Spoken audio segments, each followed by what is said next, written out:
qui est très difficile. J'ai pas eu le temps de le préparer comme il faut. Pourquoi j'ai parlé de ce sujet-là? Alors Sacha, d'après toi, pourquoi? Quel est le sujet d'abord? La vie, l'éternité. Et on a posé la question de savoir si c'est un rêve, ouais, ou une réalité. Bon, évidemment que quand on parle de la question de l'éternité, c'est quelque chose qui est complètement étranger au monde que l'on connaît, puisque dans notre monde à nous, rien n'est éternel. Ouais. Que quelqu'un qui a vu quelque chose d'éternel se manifeste, ouais, personne ne peut se manifester, si ce n'est qu'on peut dire qu'il y a des choses qui vont nous dépasser, évidemment, mais de là à penser les choses comme éternelles, c'est impossible, puisque le monde dans lequel on vit, ouais, est un monde dans lequel tout vieillit, ouais, tout meurt, tout est voué à mourir. Maintenant, si c'est le cas, il y a une question toute évidente qui se pose. D'où est venu, et c'est un petit peu ce que un monsieur que vous connaissez bien, dont vous avez entendu beaucoup parler, qui a posé la question de la manière suivante, qui dit, si l'éternité n'est pas de ce monde, donc il n'est pas dans le monde de l'observation, ouais, comment la question d'éternité est venue à l'esprit de l'homme? L'homme ne peut penser que ce qu'il connaît. Il peut imaginer que ce qu'il connaît. Il ne peut pas imaginer plus que ce qu'il connaît. Des concepts autres que ce qu'il connaît, il ne peut pas. Il peut faire des associations, il peut faire des parallèles, etc. Ouais, qu'est-ce que vous en pensez? Oui, non? Je suis pas trop d'accord. Alors, vas-y, dis-nous. Parce qu'on connaît, comment t'expliques qu'il y a une évolution dans les choses qui ont été faites dans l'humanité? C'est-à-dire? Pourquoi les hommes préhistoriques, ils n'ont pas inventé le téléphone? Non, mais non, ça c'est le temps de l'expérience. Oui, mais... C'est normal, l'homme préhistorique, il était confronté à son bâton et à sa pierre. Et toi, au fur et à mesure du temps, tu as compris qu'une pierre, elle pouvait se casser en deux, qu'à l'intérieur, il y avait des minéraux. Il faut du temps pour observer tout ça. Mais ça, c'est pas parce que ça n'existait pas. C'est parce que tout simplement, il faut observer les choses. Moi, je te parle de parler de quelque chose qui n'existe pas dans le monde. Quelque chose que tu ne pourras jamais trouver dans le monde. Ça peut exister, ça peut être juste biaisé. Des gens qui voient une montagne, puis ça passe aux enfants, qui voient une montagne, qui voient une montagne, qui voient une montagne, pensent que la montagne est éternelle. C'est vrai, sauf que les choses ne se manifestent pas de cette manière-là. C'est-à-dire que même les montagnes, elles changent tous les jours. Aujourd'hui, elles ont un habit comme ça, demain, elles ont un habit comme ça. C'est-à-dire qu'il n'y a aucune chose qui reste, figée dans le monde. Aucune. Ce monsieur, vous le connaissez bien, vous irez voir les adresses. C'est un monsieur qui s'appelait Descartes. D'accord ? René, de son prénom. Et Descartes, il a posé cette question-là. Après moi, honnêtement, la question, je ne la trouve pas très pertinente. Mais c'est juste pour que vous ayez un petit peu de culture, comme je sais que vous êtes pris par vos études et que vous n'avez pas beaucoup le temps de vous cultiver. Donc, je vous donne un petit peu de référence. Maintenant, la question de l'éternité, c'est une question qui est évidemment une question difficile. Maintenant, est-ce qu'il est bon de se la poser? Ouais, est-ce qu'il est important de se la poser? Et si oui, de quelle manière? C'est-à-dire de quelle manière on doit l'aborder? Il est évident que qu'on ne peut pas aborder la question de l'éternité telle qu'on la penserait dans nos rêves, c'est-à-dire qu'un homme, il devient éternel, comme beaucoup d'alchimistes l'ont rêvé, ouais, à chercher des solutions pour pouvoir avoir l'éternité. Pour ceux qui ont vu, par exemple, Harry Potter, ouais, vous avez des références? Oui. Eh bien, vous verrez là-bas que un parmi tant d'autres qui cherche à obtenir l'éternité. Donc, il y a tout au long de l'histoire, il y a eu plein de chercheurs, et jusqu'à aujourd'hui, même les médecins, ouais, recherchent d'une certaine manière, à vivre plus longtemps et aller vers la quête, ouais, de l'éternité. Maintenant, moi, pourquoi j'ai choisi ce sujet-là? Parce qu'il y a un épisode dans la paracha, d'accord, qui parle d'un monsieur qui s'appelle Jacob, que vous connaissez? Oui? Shana, tu le connais? Tu connais Jacob? Bon. Qui était Jacob? Jacob. Troisième patriarche. D'accord? Le troisième père d'Israël. Et, et le père de toutes les tribus, des 12 tribus. Donc c'est lui qui a, donner naissance au peuple d'Israël. Très bien. Maintenant, Jacob va mourir. D'accord? Il est en Égypte, tout le monde est descendu en Égypte, toute sa famille est descendue en Égypte. Et donc Jacob est sur le point de mourir. Qu'est-ce qu'il fait? Il rassemble ses enfants pour les bénir. À quel âge il va mourir? 147 ans. Au bout de sa 147e année, il rassemble ses enfants et il leur fait une bénédiction. Et là, qu'est-ce qui se passe? Il leur fait une bénédiction, mais en vérité, il y a un épisode très bizarre. Regardez ce que dit le verset. Vaïkra Yaakov el Banav, Yaakov appelle ses enfants. Vaïomer, il leur dit, et Asfou, rassemblez-vous, donc aux 12 enfants, il leur dit, rassemblez-vous, Va'agida lachem et acharit, atacharikra, etrem be'acharit ayamim. Je vais vous raconter ce qui va se passer à la fin des temps. Ok? Donc là, quand on lit ce verset, on se dit, waouh, super, on va voir ce qui va se passer. Ouais. Et il continue, aucun rapport. Qu'est-ce qui se passe? Il prend chaque nom, chaque fils, et il leur fait une bénédiction. Ouais, chacun, il a sa bénédiction. Maintenant, ce n'est pas notre sujet de savoir quel était le style de bénédiction de chacun. Mais ce qu'on trouve étonnant, et ça, les sages se posent la question, ils disent, mais attends, je ne comprends pas. Ceux qui l'annoncent et ceux qui suivent ne correspondent pas. Il annonce la révélation de la fin des temps, et de l'autre côté, il continue sur un sujet qui n'a rien à voir avec la fin des temps. Donc Rashi, un commentateur que vous connaissez ou pas? Rashi, il est temps de le connaître. C'est un Français, d'accord? Eh bien, Rashi, qu'est-ce qui se passe? Il nous dit, en vérité, qu'est-ce qui s'est passé? Yaakov a voulu révéler la fin des temps, et il pouvait révéler la fin des temps, parce qu'il la connaissait, mais Hachem, lui, n'a pas voulu. Dieu, il lui a enlevé la Shrina, il lui a enlevé le Ruach HaKodesh, il lui a enlevé l'Esprit divin, et donc il lui a caché la fin des temps, de telle manière qu'il ne puisse pas la révéler. La Gemara dans Psachim, elle ramène, qu'est-ce qui s'est passé? À ce moment-là, Yaakov, il a eu peur. Il a dit quoi? Ça veut dire quoi? Ça veut dire qu'il y aurait un défaut chez mes enfants? C'est-à-dire, moi, je suis sur le point de révéler la fin des temps. Donc, l'histoire se termine. L'histoire est complète. Il n'y a plus rien qui échappe à la compréhension de l'histoire et au saisissement de l'histoire. Donc, tout est là. Je peux tout révéler. Et qu'est-ce qui se passe? À ce moment-là, hop, on lui enlève la révélation. À ce moment-là, il a peur. Il dit quoi? Serait-ce possible que mes enfants ne sont pas entiers, ils ne sont pas comme il faut. Et là, qu'est-ce qui se passe? C'est à ce moment-là, c'est depuis ce moment-là, que les bénis Israël, les enfants d'Israël, tous devant leur père, devant cette crainte-là, ils leur disent Shema Israël, Hachem Elokeinu, Hachem Echad. Il dit écoute Israël, c'est qui Israël? C'est Yaakov, Yaakov il s'appelle Israël. Écoute Israël, Hachem est notre Dieu, Hachem est un. De la même manière que nous proclamons l'unicité d'Akadosh Baruch Hu, sache que de notre côté, tout est un. Ouais, il n'y a rien qui se divise, il n'y a rien qui se sépare. On est complètement entier dans la volonté et dans l'héritage de nos pères. Donc du coup, le défaut ne vient pas de nous. Il n'y a pas de défaut chez nous. Donc qu'est-ce qui répond à ce moment-là? Yaakov, Baruch Shem Kevod, Malchuto Leolam Vaed. D'accord? Il dit, ah, ok, j'ai compris, c'est Hachem qui ne veut pas que je révèle la fin des temps. Donc il m'a caché tout ça, mais on va quand même malgré tout annoncer que Hachem c'est le roi, c'est lui qui dirige le monde, et que au moins ce qu'on peut voir aujourd'hui, c'est quoi? C'est qu'Hachem il est le roi et qui décide, même si les choses ne sont pas claires, c'est lui qui a décidé, c'est toujours pour notre bien, d'accord? Donc là, moi, pourquoi je vous dis ça? La Gemara elle dit comme ça, elle dit au moment où Yaakov il décède, les sages disent un truc bizarre. Ils disent, en vérité, Yaakov il n'est pas mort. Yaakov l'omet. Yaakov n'est pas mort. Pourquoi? Quelle est la preuve? Ma zaro bachaim, af u bachaim. Si sa descendance est vivante, alors lui aussi il est vivant. Yael? Qu'est-ce que t'en penses? C'est beau. Mais est-ce que c'est vrai? Ouais. Yaakov il est vivant?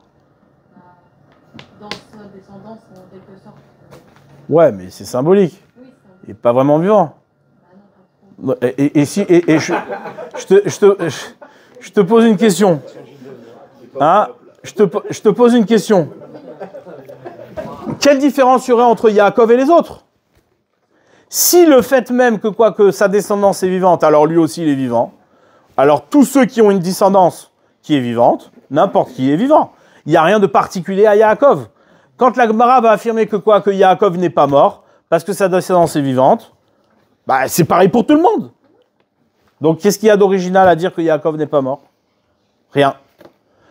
Du coup, on est obligé de comprendre autrement. Ouais, on est obligé de réfléchir différemment. Il faut comprendre que quoi? Que ce qu'on est venu dire ici, c'est pas de dire que quoi? Que Yaakov n'est pas mort de manière symbolique, à dire que quoi? Que comme il a ses enfants qui sont vivants, et c'est vrai que c'est beau, c'est joli, c'est bien dit, sauf que quoi? Que c'est pas ça qu'on a voulu dire. On veut pas faire de l'esthétique. On veut nous dire quelque chose de vrai. Ouais, et ce qu'il y a de vrai à dire, c'est quoi? C'est que ses enfants sont bien vivants. Ça veut dire quoi? Ils sont vivants. De la même manière que ses enfants sont vivants, lui, il est vivant. En d'autres termes, ça veut dire que quoi? Que les enfants, tant que les enfants vivent la vie du père, alors le père, il est vivant. Il y a des enfants qui peuvent être vivants, mais jamais vivre la vie du père. Ils peuvent vivre une autre vie. Ils ont choisi de prendre une autre voie. D'accord? Mais eux, les enfants d'Israël, tant que les enfants d'Israël sont vivants et qui suivent la voie d'Israël, alors Israël, il est vivant. Bon, déjà, on est monté d'un niveau.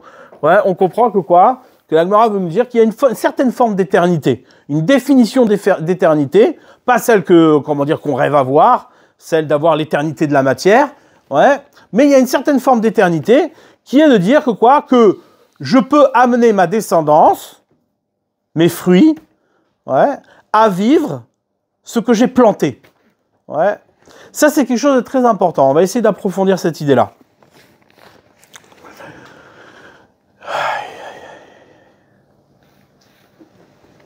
Maintenant, regardez bien.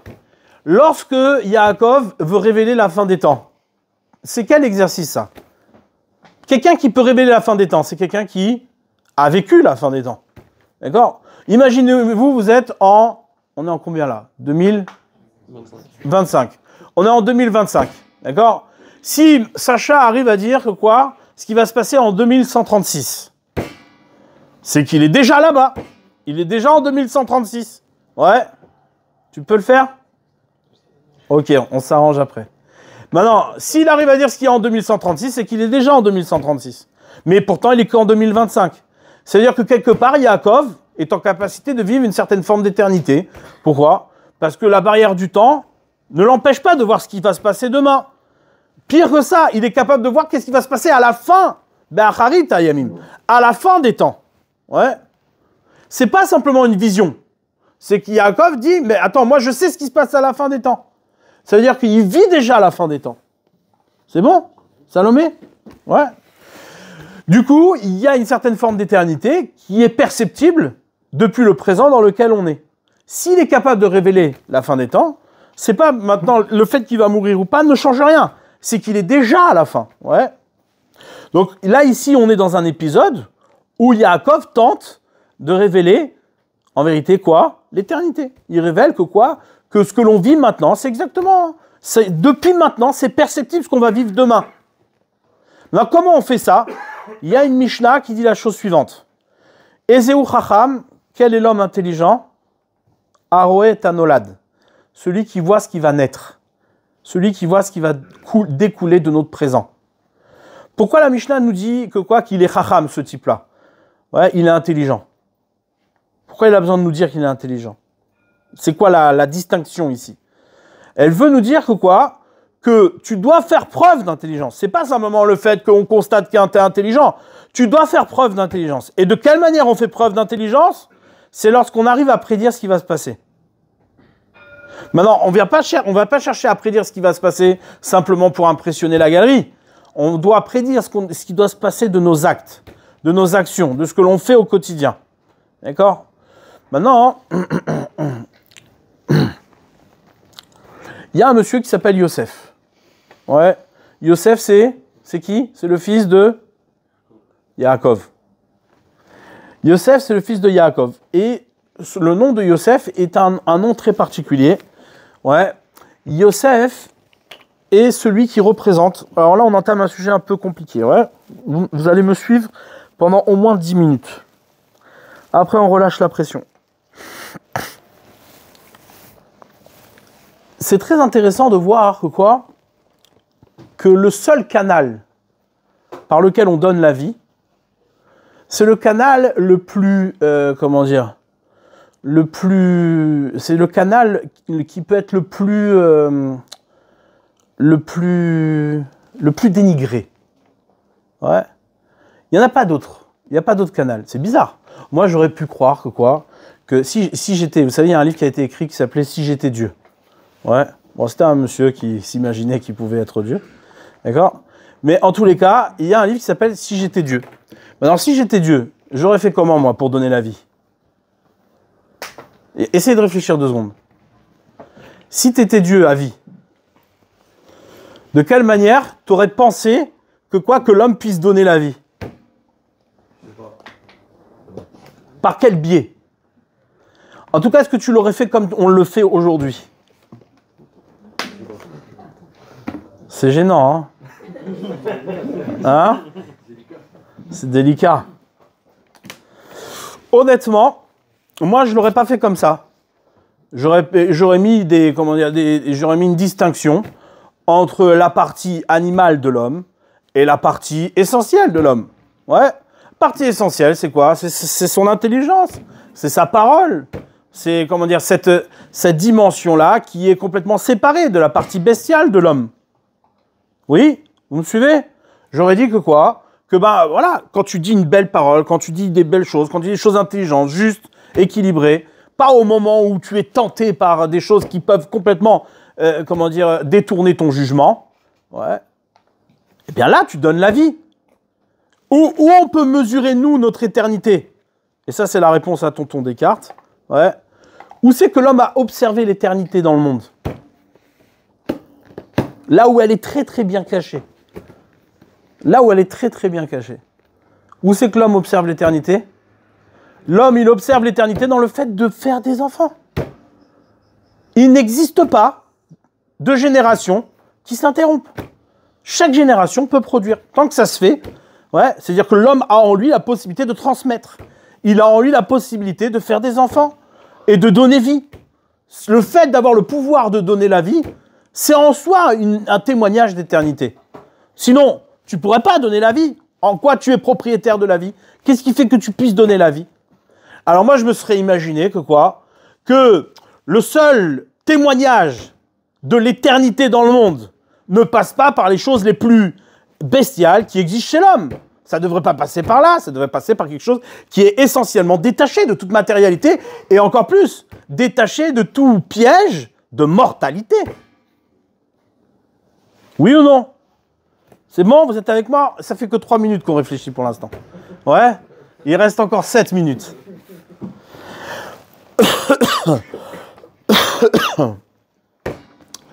En d'autres termes, ça veut dire quoi? Ça veut dire que, au fond, ce monsieur Yosef, il a eu un épisode très connu, et c'est pour ça qu'il est distingué. Il a une valeur extraordinaire. Ce monsieur-là était très très beau. Yosef était très très beau. C'est un garçon d'une beauté extraordinaire. Et donc, lorsqu'il est arrivé en Égypte, dans un pays où les gens étaient pas si beaux que ça, et donc, du coup, qu'est-ce qui se passe? Il arrive en Égypte et il rentre dans une famille pour servir cette famille. Et là-bas, il y a une dame, la femme de Poutifar, qui est tentée par Yosef. Elle voit sa beauté, elle veut l'approcher, elle veut l'accoster. Ouais. Qu'est-ce qu'elle fait? Elle fait des pieds et des mains. Elle use beaucoup de stratégies de séduction pour pouvoir attraper Yosef. Yosef, il est rigide, il voit rien. Ouais, il ne se laisse pas avoir par le Yetzirah. Jusqu'au jour où elle le chope par le col, d'accord? Elle le chope entre 4 yeux. Et là, Yosef, qu'est-ce qu'il fait? Il fuit, d'accord? Il fuit pour éviter de tomber dans les pièges de cette femme, d'accord? Et cet épisode-là, il est raconté par nos sages pour nous dire que Yosef a su se préserver, ouais, d'entacher son éternité. Ouais, il a su se préserver de détruire l'éternité qu'il possédait. En cela, il a mérité d'avoir 2 enfants qui vont eux-mêmes faire partie des tribus d'Israël. C'est le seul enfant. Tous les autres enfants, ouais, vous les connaissez les 12 tribus? Réhouven, Shimon, Lévi, Yehuda, Issachar, Zevouloun, Binyamin, Asher, Dan, Gad, ouais, Naphtali. Et donc, ces enfants, tous, ils n'ont pas pu avoir de tribu. Ils étaient les tribus de Yaakov. Yosef, il a 2 enfants, Ephraïm et Ménaché. Ces 2 enfants vont faire partie des 12 tribus d'Israël. Pourquoi? Parce que ce qui se passe chez son père se passe aussi chez lui. Comment? Pourquoi lui, il mérite d'avoir exactement le même statut que son père? Parce qu'il y a une forme d'éternité qui est passée. Yaakov, il est passé chez Yosef. Ce que fait Yosef, c'est exactement ce que fait Yaakov. D'accord? Et nous, on peut répéter ça jusqu'à la fin des temps. Si on veut, on peut arriver, si on est fidèle à la vie et au pouvoir de donner vie qui nous a été donné, sans dénigrer ce pouvoir de vie qui nous a été donné, eh bien, qu'est-ce qui se passe? On peut répéter sans cesse l'action de Yaakov. C'est ça qu'a dit l'Agmara. Il dit Ma'azaro Bachaim, si sa descendance est vivante, ça veut dire quoi elle est vivante? C'est qu'elle dénigre pas la vie qu'elle possède, eh bien, alors lui aussi il est vivant. Parce que ce qu'il fait, c'est exactement ce que Yaakov faisait. C'est exactement, on fait que répéter la vie de Yaakov. D'accord? Au point que nos sages vont ériger un principe fondamental qui dit la chose suivante. Ouais. Maaseh Avot, Siman Labanim. Les actes de nos pères sont un signe pour les enfants. C'est-à-dire que quoi? Que ce que l'on vit, nous, les bénis Israël, c'est exactement ce que nos pères ont vécu. On ne peut pas vivre une autre histoire. Maintenant, des fois, on l'assume. Des fois, on ne l'assume pas. Des fois, on le voit. Des fois, on ne le voit pas. Mais dans tous les cas, on est obligé de vivre la vie de nos pères. Soit on la vit de manière vivante, assumée, comme Yosef. Soit on la vit de manière non vivante, comme Yehuda, qui va perdre ces 2 grands garçons parce qu'eux, ils se sont mal comportés. Ok? Ici, on touche à quelque chose d'intéressant. Ouais, on touche à quelque chose de très intéressant et de très profond. C'est quoi? C'est qu'en vérité, l'éternité passe par un objet qui est l'objet le plus matériel et le plus convoité de nos désirs. Ouais. Le plus convoité par nos désirs et par notre matérialité, par notre corps, c'est par cet objet-là que passe toute l'éternité et la vie d'un homme. Pourquoi? Pourquoi c'est comme ça? C'est pas normal. Là, ça y est, on a terminé la réflexion, on est juste à la question pour finir, ouais, pour donner une réponse. Donc vous pouvez souffler un peu. Mais pourquoi c'est comme ça? Et vous verrez que quoi? Que toute la vie, elle est comme ça. Toujours, dans tout ce que tu vas faire, au moment où tu vas donner vie à quelque chose, va se poser la question de savoir si tu donnes vie vraiment à quelque chose ou bien tu veux récupérer un petit peu de vie pour toi. Et ça s'appelle faire mourir la vie. Tu fais mourir un petit peu de vie chaque jour. En vérité, tu regardes dans le monde dans lequel on vit, chaque jour on tue le temps. Une journée encore à tuer. Ouais. Et hop, c'est comme ça, c'est la réalité. Non, Orlan, c'est pas la réalité. Chaque jour on se lève, on dit bon, bah encore une journée de moins. Et on se dirige vers encore d'autres journées en moins. Sauf que Yaakov, lui, quand il se lève le matin et qu'il va mourir, qu'est-ce qu'il dit? Il dit bon, allez, je vais révéler la fin des temps. Mais d'où il a cette force-là? Il sait qu'il va mourir aujourd'hui. D'où tu as la force de dire bon, les gars, je vous révèle la fin des temps. Allez, j'ai une bonne nouvelle, je vous révèle ce qui va se passer. J'en ai plus rien à faire. Je lâche tout. Ouais. D'où vient ça? Ça vient de cette confiance, ouais, de cette détermination à comprendre que quoi? Que la vie ne se fixe pas dans ce qui meurt, mais la vie se fixe dans ce qui passe au-delà de tout ce que tu voudrais laisser mourir. Je vous donne un exemple concret. Tout désir, en vérité, est une énergie de vie qui nous est donnée. Tous les désirs qu'on a. Seulement, on peut les orienter. On a un pouvoir de les orienter. Soit on les oriente pour donner vie à ces désirs, soit on les oriente pour... Nous, on croit que c'est de la vie, mais en fait, c'est de la consommation. Et lorsqu'on consomme nos désirs, qu'est-ce qu'on fait? On tue la vie, l'opportunité de vie qui nous a été donnée.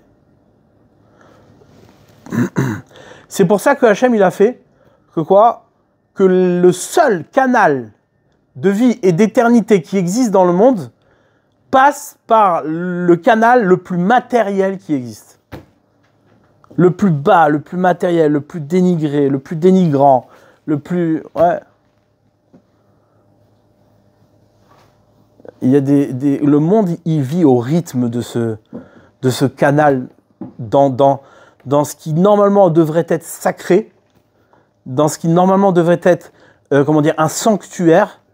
C'est devenu comment dire, un espace comment dire, d'amusement, un espace comment dire, de dénigrement, un espace de frivolité, de perte comment dire, de cavote, d'honneur, de perte de grandeur. Ouais. Pourquoi c'est comme ça? Et donc en vérité, plus on est sensible à préserver cette dimension-là, plus on sera en capacité de voir ce qui nous attend à la fin des temps. Plus on sera en capacité d'être accroché à la vie. L'un et l'autre sont liés. Ces deux choses-là ne peuvent pas se défaire. C'est impossible. C'est comme ça qu'Hachem il a créé le monde. Ouais. Ce qu'on appelle, dans le langage des Chachamim, Midat HaYesod, la vertu du fondement. Cette vertu du fondement, c'est quoi? C'est le passage de notre intériorité à notre extériorité. Ce que j'ai à l'intérieur, c'est un projet.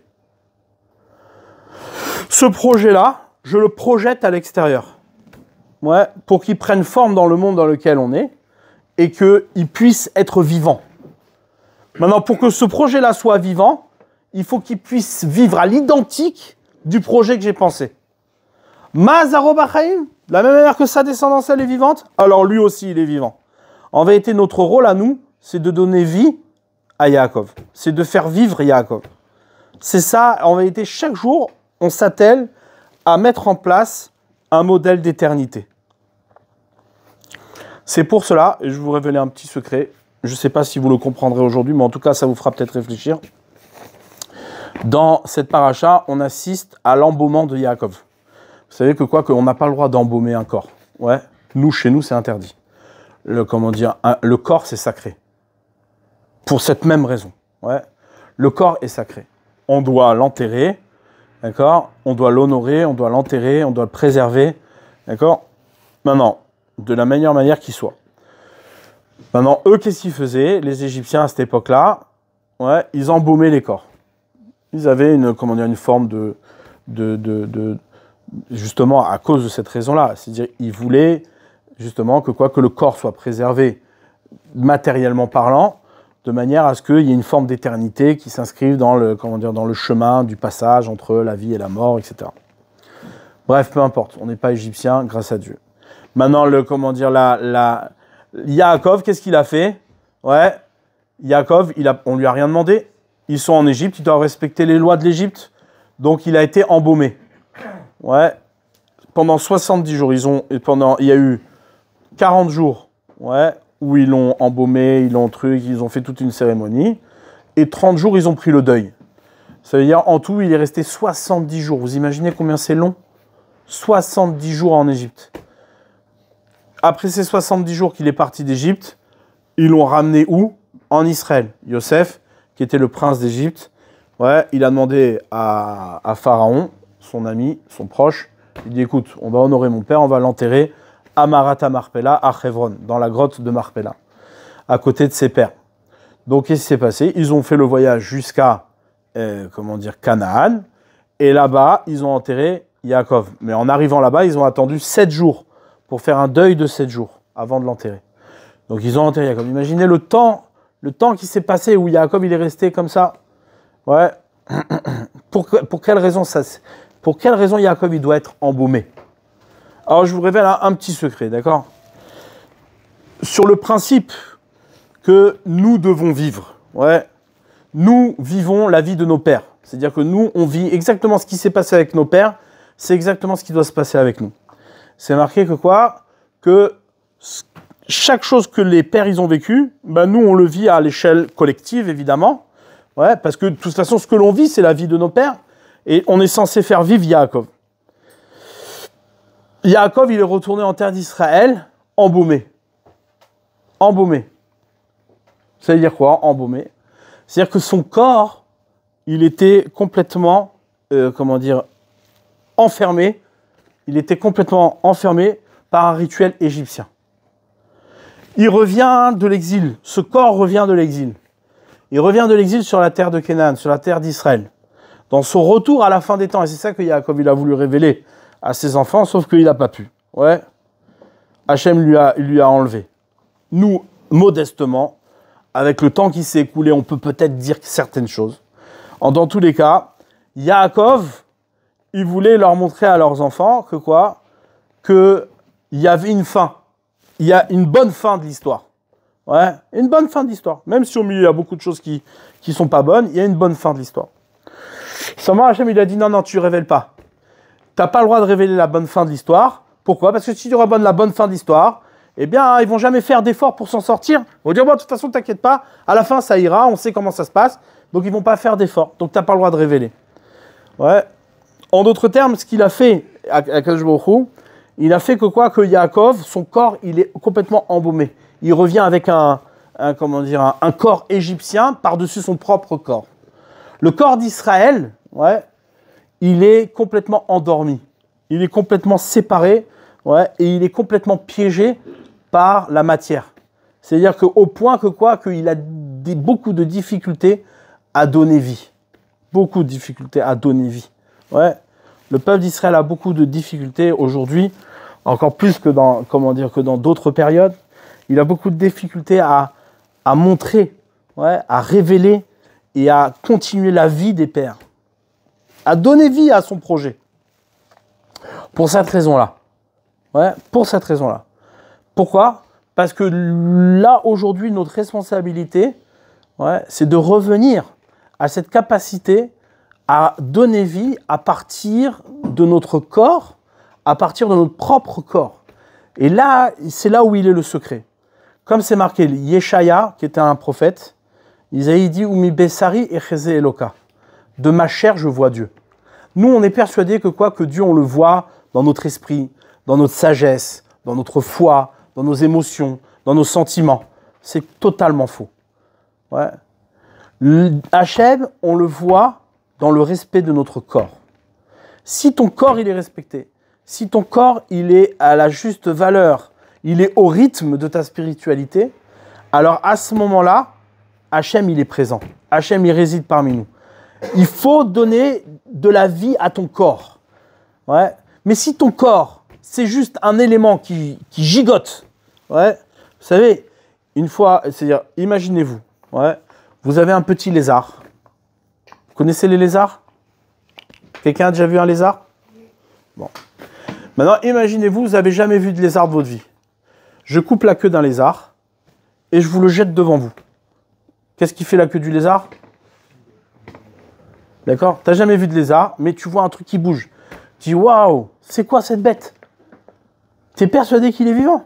Il n'arrête pas de bouger dans tous les sens. Mais en vérité, ce que tu vois, c'est quoi?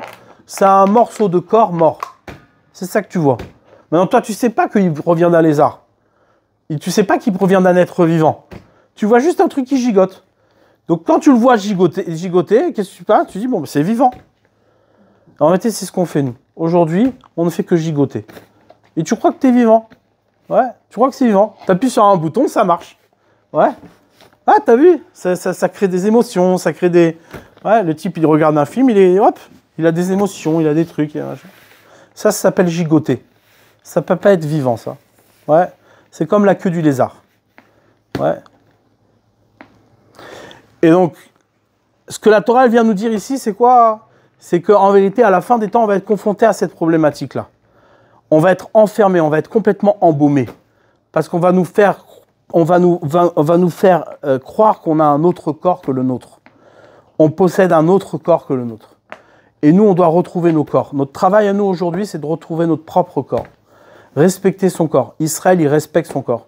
Va expliquer ça aujourd'hui à des enfants. Ouais, qu'à l'âge de 10 ans, déjà, tu leur expliques que c'est pas possible de respecter son corps.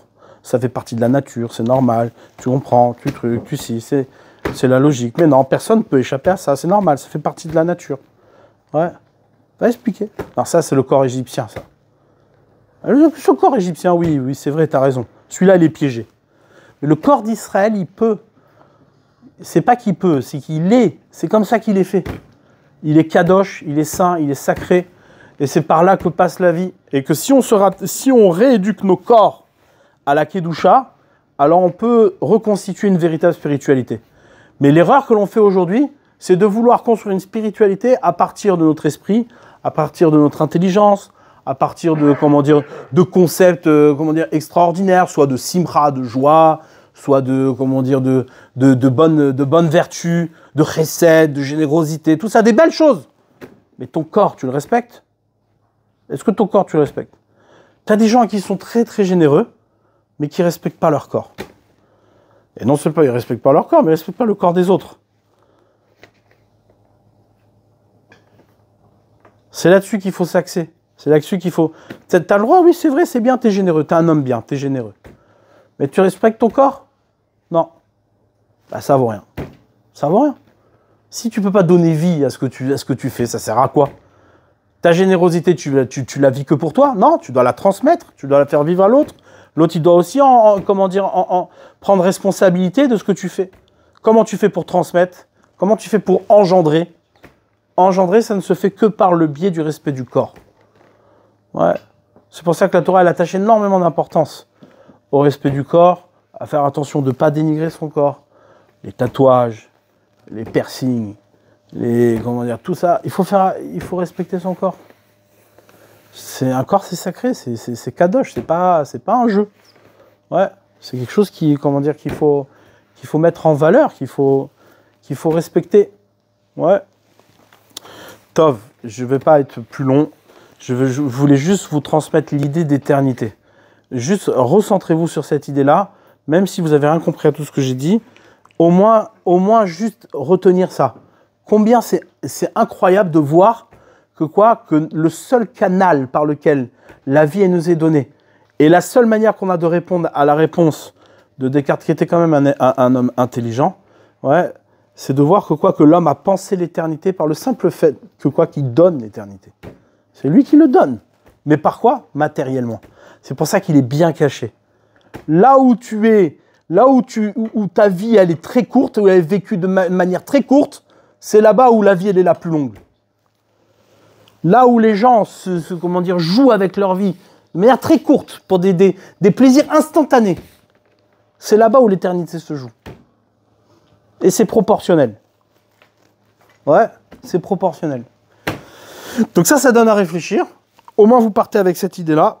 Et comme ça, vous pouvez même, la prochaine fois, assurer le cours par une prochaine réflexion. Ouais, par exemple, Alicia, je sens qu'elle peut préparer un cours sur le sujet la semaine prochaine.